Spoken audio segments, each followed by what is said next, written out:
Throughout your home, and particularly in the garage, basement, and kitchen, you probably have chemical products for cleaning, automotive care, and pest control.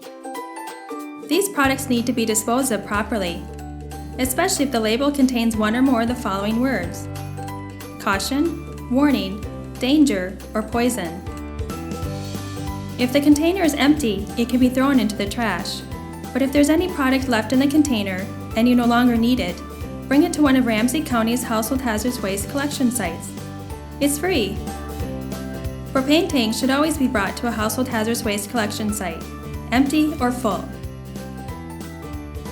Always be careful with these products. Use gloves if necessary, and load them into a box or larger container for transport. Remember, the leftovers may be harmful to people, pets, and the planet if mishandled. Load them into the back of your car and drive to one of our collection sites. Staff are there to help, so you don't need to get out of your car.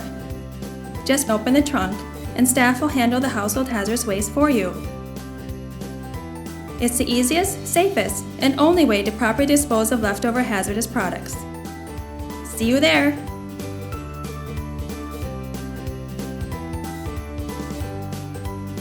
For more information and a detailed list of accepted items, visit ramseyrecycles.com/HHW or call 651-633-EASY. That's 3279. Our hotline is answered 24/7.